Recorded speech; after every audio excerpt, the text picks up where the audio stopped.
Bismillahirrahmanirrahim. Now we are going to start off our discussion with the next subsection, which is about male reproductive system. Let's have a look at the big picture. इस subsection में सबसे पहले हम male reproductive system की anatomy को in detail discuss करेंगे and then will talk about the hormonal control in the males. So let's start off with anatomy. Few questions at the very beginning of our discussion. A option is seminiferous tubules, B option is epididymis, C option is vas deferens, D option is vasa efferentia and E option is urethra. And पहली statement है हमारे पास, you see in here, the first statement we are having is which of the following may be considered as functional units of testes. तो इनमें से seminiferous tubules को हम testes के functional units के तौर पे जानते हैं. So best response would be alpha. Another statement, storage and maturation of sperms takes place at. So storage and maturation of the sperms basically it takes place at epididymis. Another statement, which of the following is considered as urinogenital duct in males? Basically urethra in males is known as a urinogenital duct. Another question, main duct of male reproductive tract is called, तो vas deferens को हम main duct of the male reproductive system कहते हैं. Answer is Charlie. Another statement, after leaving epididymis sperms make their way to, तो जब epididymis से निकलेंगे they make their way to the vas deferens. Best response would be Charlie. Another statement, interstitial cells are present in the walls of, तो interstitial cells basically seminiferous tubules की walls में present हैं. Best response would be alpha. In questions की reasoning को अभी हम आगे चल के discuss करते हैं.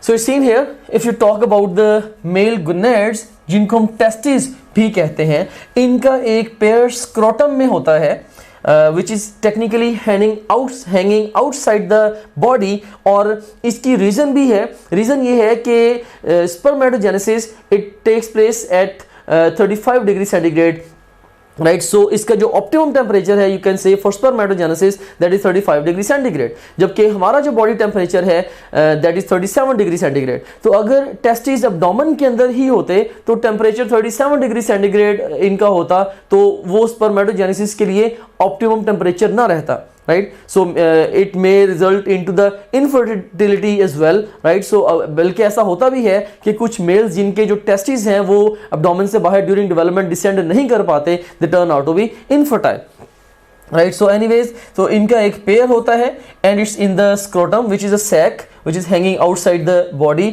और scrotum में hanging की वजह से जो temperature है testis का it's kept low at 35 degree centigrade. All right. So इसमें gonads में basically we have got the seminiferous tubules. Seminiferous tubules के बारे में हम कहते हैं कि these are the functional units. These are the functional units of testes. Functional units of testes. क्योंकि testes के जो functions हैं like the sperm production and the hormone production, दोनों functions seminiferous tubules ही carry out कर रही हैं. So इसीलिए हम कहते हैं these are the functional units of testes. Basically आप कह लें कि ईच टेस्टिस में एक नेटवर्क होता है seminiferous tubules का, एक्सटेंसिव नेटवर्क होता है and in the walls of the seminiferous tubules we have got three kinds of cells. Number one, we have got spermatogonia which give rise to the sperms.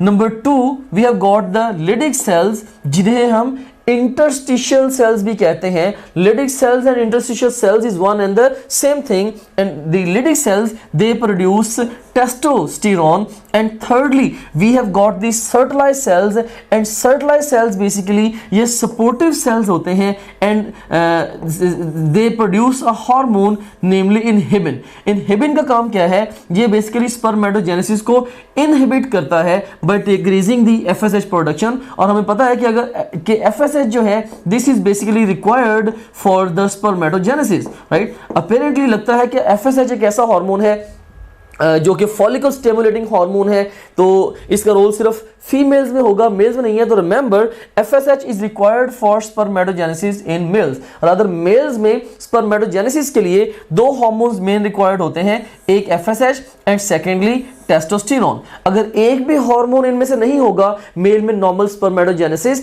नहीं हो पाएगी. Anyways जो सर्टिलाइज sales होते हैं जो कि सपोर्टिव सेल्स हैं ये एक हार्मोन प्रोड्यूस करते हैं इनहिबिन. इनहिबिन FSH को इनहिबिट करता है, नाम से ही जाहिर है inhibin would inhibit. So it inhibits the FSH production and thereby it inhibits the spermatogenesis. So इस तरह से spermatogenesis की regulation में इस इनहिबिन हार्मोन का रोल होता है. सो बेसिकली सेमिनिफरस ट्यूब्यूल्स की वॉल्स में ये 3 तरह के सेल्स हैं. एग्जाम आपसे क्वेश्चन भी पूछ सकता है कि लिडिक सेल्स, इंटरस्टिशियल सेल्स वो किस मेल रिप्रोडक्टिव सिस्टम के सेगमेंट की वॉल्स में प्रेजेंट है. Answer would B seminiferous tubules. Spermatogonia किसकी वॉल्स में है? Seminiferous tubules. सर्कुलर सेल्स किसकी वॉल्स में है? Seminiferous tubules. और इसी तरह से एग्जाम आपसे ये भी क्वेश्चन पूछ सकता है कि testosterone hormone is produced by which cells. Answer would be Leydig cells. And similarly inhibin is produced by which cells? The sertolized cells and so on. अब जो सेमिनिफरस ट्यूब्यूल्स हैं, seminiferous tubules they actually lead to the vasa efferentia and vasa efferentia ultimately opens up into the epididymis. So आप कह सकते हैं कि seminiferous tubules ये epididymis में ओपन अप होती हैं जाके ultimately via the vasa efferentia. या वेजा इफ्रेंशिया के बारे में आप ये बात कह सकते हैं कि वेजा इफ्रेंशिया बेसिकली इसका काम क्या है? इसने सेमिनिफरस ट्यूब्यूल से इसने स्पर्म्स को ट्रांसमिट करना है टू द एपिडिडमस. एपिडिडमस वो साइट है जहां पे जाके जो स्पर्म्स हैं वो स्टोर होते हैं एंड मैच्योर होते हैं. सो अगर एग्जाम आपसे क्वेश्चन पूछता है कि storage site of sperms in the male reproductive system, epididymis, and the maturation site of sperms, again the best response to this question would be epididymis. अब जो एपिडिडमस है, epididymis it actually opens up into the vas deferens. So sperms epididymis से mature sperms as per need वो vas deferens में आएंगे और vas deferens से they would actually move to the urethra. So vasa efferentia और vas deference ये दोनों different structures हैं. सो वेजा इफ्रेंशिया का क्या काम है? इसने सेमिनिफरस ट्यूब्यूल से स्पर्म्स को एपिडिडमस को पास करना है. जबकि वेस्ट डेफरेंस का क्या काम है?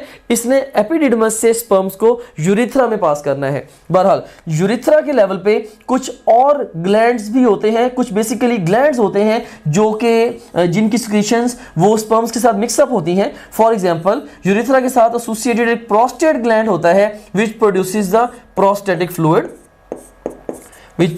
prostatic fluid. इसी तरह से यूरिथ्रा के लेवल पे सेमिनल वेजिकल एक और ग्लैंड होता है which produces the seminal fluid. और इसके अलावा इवन यूरिथ्रा ही के लेवल पे कुछ बल्बो यूरिथ्रल ग्लैंड्स होते हैं. द बल्बो यूरिथ्रल ग्लैंड्स, और इनका काम क्या होता है? Production of mucus. So bulbo urethral glands mucus produce करते हैं. सो यूरिथ्रा के लेवल पे एक तो स्पर्म्स जो हैं वो सेमिनिफरस ट्यूब्यूल्स की वॉल्स में बन के ग्रेजुअली ट्रेवल करते हुए अल्टीमेटली यूरिथ्रा में आ गए. फिर प्रोस्टेट से प्रोस्टेटिक फ्लूइड बन के यूरिथ्रा में आ गया. फिर सेमिनल वेजिकल से सेमिनल फ्लूइड बन के यूरिथ्रा में आ गया और बल्बो यूरिथ्रल ग्लैंड से म्यूकस भी यूरिथ्रा में आ गई. सो कलेक्टिवली अल्टीमेटली जो यूरिथ्रा के अंदर जाके सीमन बनता है which is then ejaculated during intercourse into the female genital tract. Right. और यहाँ पे एक पॉइंट नोट कीजिएगा कि ये जो स्पर्मेटोगोनिया है, spermatogonia they can make sperms only when they are stimulated by the testosterone. Right. And so testosterone जो है इसका मतलब है कि ये एक इसेंशियल हार्मोन है for the spermatogenesis to happen. Right. So इस जो मेल की जो एनाटॉमी है इससे related top of the line sequence के क्वेश्चंस आ सकते हैं कि एग्जाम आपसे क्वेश्चन पूछ सकता है कि while in a human male the sperm follows which pathway while travelling. तो इसके लिए अब देखें कि सीक्वेंस आपने याद रखना है कि सबसे पहले वो सेमिनिफरस ट्यूब्यूल्स की वॉल्स में बना, उसके ल्यूमन में आया, वहां से वेजा इफ्रेंशिया के जरिए फिर एपिडिडमस में, वहां से वेस्ट डेफरेंस, फिर urethra and then outside. Right. So ये पूरा जो पाथवे है आपने इस पाथवे को केयरफुली याद रखना है. इसी तरह से एग्जाम डिफरेंट सेगमेंट से रिलेटेड इंपॉर्टेंट फीचर्स को पूछ सकता है, लाइक सेल्स के बारे में पूछ सकता है. सो स्पर्मेटोगोनिया, लिडिक सेल्स और सर्टली सेल्स सेमिनिफरस ट्यूब्यूल्स में प्रेजेंट हैं. इस तरह से एग्जाम आपसे ये भी क्वेश्चन पूछ सकता है कि सेमिनल वेजिकल या प्रोस्टेट ये किस सेगमेंट पे जाके स्पर्म्स के साथ मिक्सअप होते हैं at the level of the urethra. और इस तरह से एग्जाम पूछ सकता है कि site of maturation and storage of sperms कौन सी है? Best response would be epididymis. और जो वेस्ट डेफरेंस है, वेस्ट डेफरेंस को हम main duct main duct of the male reproductive tract भी कहते हैं, राइट। सो अगर आपसे एग्जाम का भी ये क्वेश्चन पूछता है कि main duct male reproductive tract की कौन सी है, answer would B vas deferens. And now let me explain the anatomy of the male reproductive system to you with the help of this photograph. Let me orient you towards this photograph. ये basically इस mail का anterior aspect है और ये इसका posterior aspect है, right? So anterior aspect में ये anterior abdominal wall है, right? And you seen here this is penis, right? And here you've got these testes. So ये testes हैं, राइट, ये टेस्टिस है। सो ये पेशेंट, ये जो इंडिविजुअल है इसकी लेफ्ट साइड आप कह लें कि आपको नज़र आ रही है। सो इसमें बैक साइड पे ये आपको वर्टिब्रा नज़र आ रहे हैं, पोस्टीरियर एब्डोमिनल वॉल नज़र आ रही है, गट का कुछ सेगमेंट नज़र आ रहा है। एनीवेज, सो आप अगर गौर करें तो इसमें आउटसाइड द एब्डोमेन ये एक सैक है हैंगिंग, जिसको हम स्क्रोटम कहते हैं, और स्क्रोटम के अंदर एक पेयर होता है टेस्टिस का, राइट। और जो टेस्टिस है, टेस्टिस से वेजा फ्रेंशिया के जरिए, जो कि यहाँ पे लेबल नहीं है, के जरिए स्पर्म्स जो है वो जाते हैं इस एपिडिडमस में। सो ये जो स्ट्रक्चर है दिस इज एपिडिडमस। एपिडिडमस से make its way to the vas deferens. तो ये जो स्ट्रक्चर है this is the vas deferens. और इस वास डेफरेंस के साथ आप देख सकते हैं किस तरह से ये जो सेमिनल वेजिकल है और उसके बाद फिर ये जो प्रोस्टेट ग्लैंड है, राइट, और इवन जो बल्बो यूरिथ्रल ग्लैंड्स हैं इनकी सिक्रीशंस जो है वो यूरिथ्रा के लेवल पे मिक्सअप हो रही हैं। सो स्पर्म्स टेस्टिस के अंदर प्रेजेंट सेमिनिफरस ट्यूब्यूल्स में बनेंगे, वहां से वेजा फ्रेंशिया के जरिए एपिडिडमस में, वहां से ट्रैवल करते हुए all the way vas deferens के जरिए अल्टीमेटली यूरिथ्रा में, जहां पे जाके उनके साथ seminal vesicle, prostate fluid, seminal vesicle की सिक्रीशन यानी कि सेमिनल फ्लूइड और प्रोस्टेटिक फ्लूइड और बल्बो यूरिथ्रल ग्लैंड की सिक्रीशन दैट इज म्यूकस, ये सारी की सारी चीजें मिक्सअप होंगी। Ultimately you would and up having the semen which would be ejaculated outside the body into the female genital tract when required. So this is about the anatomy of the male reproductive system. And now let's talk about the hormonal control in males. So you seen here males में hypothalamus एक hormone produce करता है जिसको कहते हैं GnRH, which is gonadotropin releasing hormone. Under influence of the hypothalamic gonadotropin releasing hormone, the anterior pituitary it produces two hormones. कौन कौन से? एक LH और दूसरे नंबर पे FSH. सो आप ये भी कह सकते हैं कि हाइपोथैलेमस GnRH प्रोड्यूस करता है जिसके रिस्पॉन्स में एंटीरियर पिट्यूटरी LH और FSH प्रोड्यूस करेगा। LH को हम ICSH भी कहते हैं, that is interstitial cells stimulating hormone, जबकि FSH को हम SCSH भी कहते हैं, that is Sertoli's cells stimulating hormone. अब जो LH है, LH hormone it stimulates the Leydig cells which are present in the walls of the seminiferous tubules, जिनको हम interstitial cells भी कहते हैं। So ये LH interstitial cells को stimulate करेगा जिसके नतीजे में it would produce the testosterone और साथ किसी हद तक डाईहाइड्रोटेस्टोस्टेरोन, जो कि टेस्टोस्टेरोन से भी एक्टिव फॉर्म है, या आप ये भी कह सकते हैं कि टेस्टोस्टेरोन की एक मोर एक्टिव फॉर्म जो वो डाईहाइड्रोटेस्टोस्टेरोन है, ये ब्लड में टेस्टोस्टेरोन और डाईहाइड्रोटेस्टोस्टेरोन रिलीज करेगा। इवन अगर टेस्टोस्टेरोन ये ज्यादा क्वांटिटी में रिलीज करता है और स्मॉल क्वांटिटीज में डाईहाइड्रोटेस्टोस्टेरोन रिलीज करता है, लेकिन टारगेट सेल्स के अंदर जाके इवन जो टेस्टोस्टेरोन है वो भी डाईहाइड्रोटेस्टोस्टेरोन में कन्वर्ट हो जाता है, which is a more active form of the testosterone. फिर FSH जो है, FSH बेसिकली इसके इन्फ्लुएंस के अंडर जो सर्टलाइज सेल्स होते हैं, the walls of the seminiferous tubules, they produce the hormone inhibin. और जो इनहिबिन है इसका क्या काम है? इनहिबिन ने FSH ही की प्रोडक्शन को इनहिबिट करना होता है। सो somehow it plays role in the inhibition of the spermatogenesis, क्योंकि हमने ऑलरेडी स्टडी किया है कि FSH और टेस्टोस्टेरोन दोनों spermatogenesis के लिए रिक्वायर्ड है। So bottom line point of my discussion is the Leydig cells or interstitial cells of the seminiferous tubules, they produce testosterone under influence of LH, and sertalized cells in the walls of the seminiferous tubules produce the inhibin under influence of FSH. So यहाँ पे आप याद भी रख सकते हैं, so L for Leydig and L for LH, right? So Leydig LH के influence के अंदर टेस्टोस्टेरोन प्रोड्यूस करेंगे, Leydig सेल्स को इंटरस्टिशियल सेल्स भी कहते हैं, so interstitial cell stimulating hormone, और इस तरह से सर्टलाइज से S. So sertolized cells produce inhibin under influence of FSH, right? So this is about the hormones in the males. Here I have got a question for you. Which of the following body system is not necessary for survival of an individual? A option is respiratory system, B option is urinary system. ये individual की survival के लिए हमें चाहिए respiratory system चाहिए, urinary system चाहिए, reproductive system. So for survival of an individual, right, so species की survival के लिए तो रिप्रोडक्टिव सिस्टम चाहिए, लेकिन इंडिविजुअल के लिए ये वाइटल नहीं है, तो इसलिए this can be our answer. D option को देखते हैं, none of these all are necessary. नहीं, इसमें हमने देखा है कि इंडिविजुअल की सर्वाइवल के लिए जो रिप्रोडक्टिव सिस्टम है ये absolutely necessary नहीं है. So best response to this question would be Charlie. So that's all about the male reproductive system. Hope to see you shortly with another subsection. Don't join any traditional academy. National एप्लीकेट की तैयारी के लिए traditional academy join ना करें.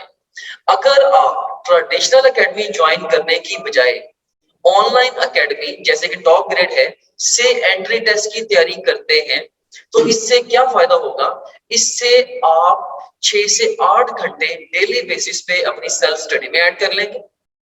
और याद रखना कि सेल्फ स्टडी ये सिंगल मोस्ट इंपॉर्टेंट फैक्टर है in determining the success of a student in the national एप्लीकेट.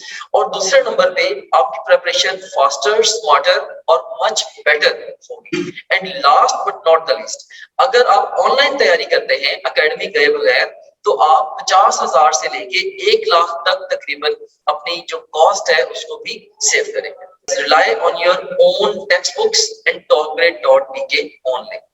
मैंने ओवर लास्ट डेकेड बेतहाशा सक्सेसफुल और फेलिंग स्टूडेंट्स के इंटरव्यूज किए हैं. जो स्टूडेंट्स का most common cause of failure है वो ये है कि वो स्कैटर्ड रिसोर्सेज यूज करते हैं, वो बहुत सारी जगहों से एट सेम टाइम तैयारी कर रहे होते हैं. सो ये उनको उनका जो ओवरऑल फोकस है तैयारी के ऊपर उसको ये चीज स्पॉइल कर देती है.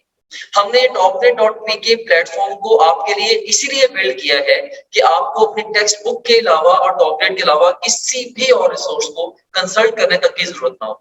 सो rely on your own textbooks. अब जिस भी प्रोविंस से है, rely on your own textbooks and topgrade.pk only, क्योंकि आपकी अपनी टेक्स्ट बुक्स के अलावा जितना कुछ भी आपको चाहिए अपने इम्तिहान की तैयारी के लिए वो ऑलरेडी इसमें टॉपग्रेड में मौजूद है. और यहाँ भी मैं एक बात आपको बताना चाहूंगा कि लास्ट 4-5 इयर्स में 200 से ज्यादा ब्रिलियंट टीम मेंबर्स ने इस प्रोजेक्ट के ऊपर काम किया है. और इस प्रोजेक्ट को यहाँ तक हम लेके आए हैं कि अब हजारों स्टूडेंट्स अक्रॉस द कंट्री इससे बेनिफिट ले चुके हैं. जैसे ही आप अपनी topgrade.pk की ब्राउजर ऐप में लॉगिन होंगे, आपको ये हमारा होम पेज नजर आएगा. इसमें ये पहला जो सेक्शन है ये आपके सब्जेक्ट से रिलेटेड मटेरियल क्या है.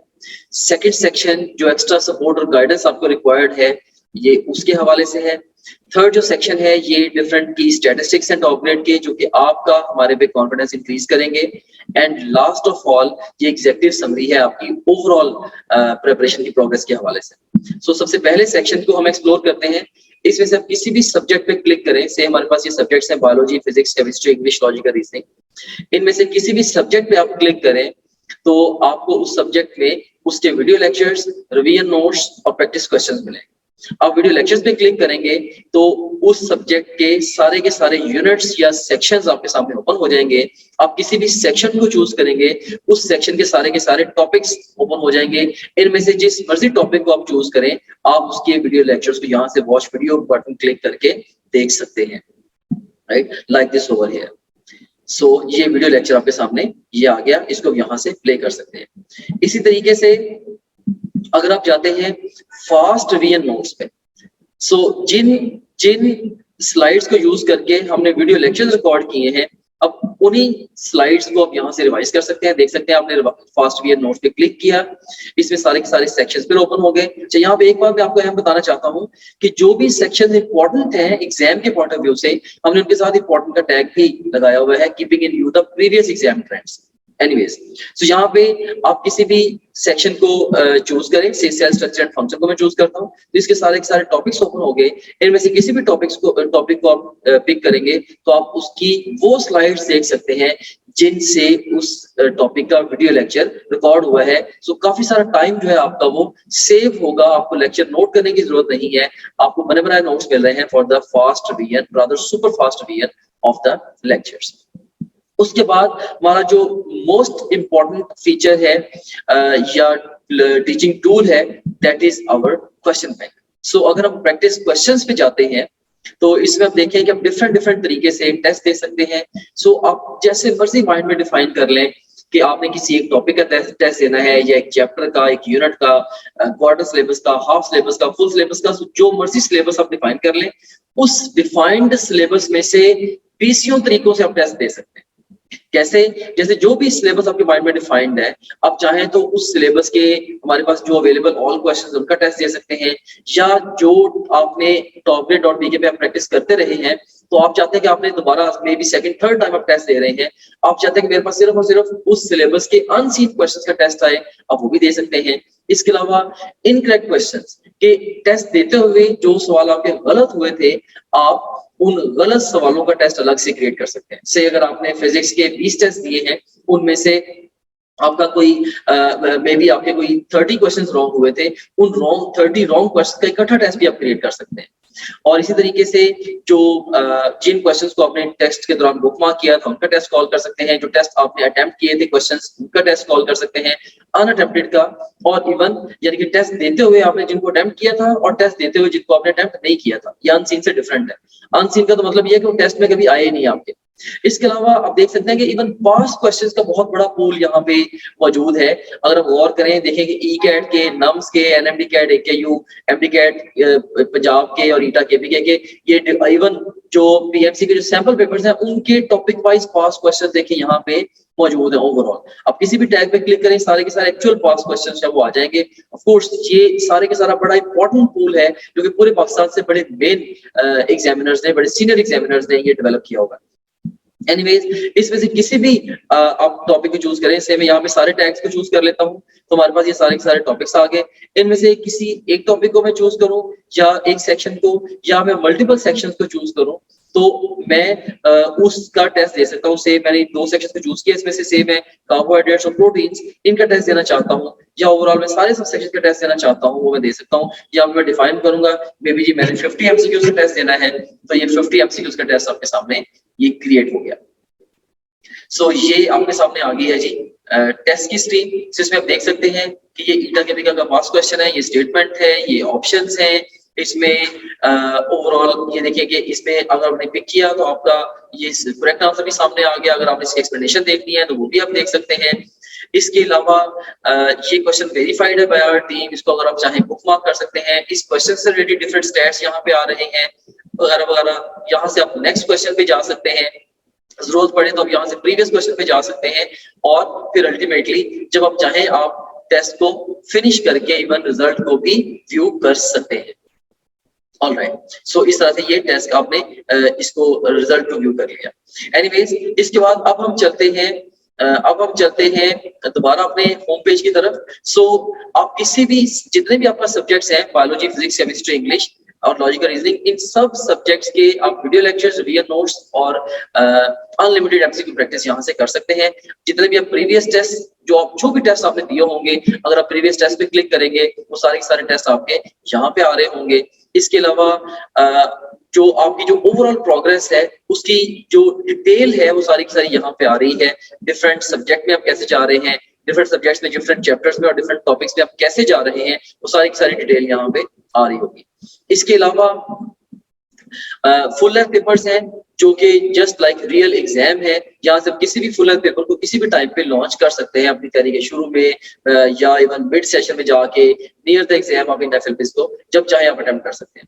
उसके बाद फिर सपोर्ट मटेरियल है, इसमें एक तो वीडियो रिव्यूज हैं, डिफरेंट जो स्टूडेंट्स हैं जिन्होंने टॉप ग्रेड से पढ़ा वो आपको गाइड कर रहे हैं। हमारे सिस्टम के हवाले से भी, ओवरऑल तैयारी के हवाले से भी आप उन बच्चों से गाइडेंस ले सकते हैं। इसके अलावा हमारे ये टेस्टिमोनियल्स हैं जो पूरे पाकिस्तान में हजारों स्टूडेंट्स हमसे पढ़ रहे हैं, वो हमारे बारे में क्या कहते हैं उसकी डिटेल यहाँ पे आप देख सकते हैं। इसके अलावा सिलेबस यहाँ पे गिवन है, अगर आप कंटेंट देखना चाह रहे हैं हमारे कोर्स का वो सारे के सारे यहाँ पे ओवरऑल जो है वो विजिबल है।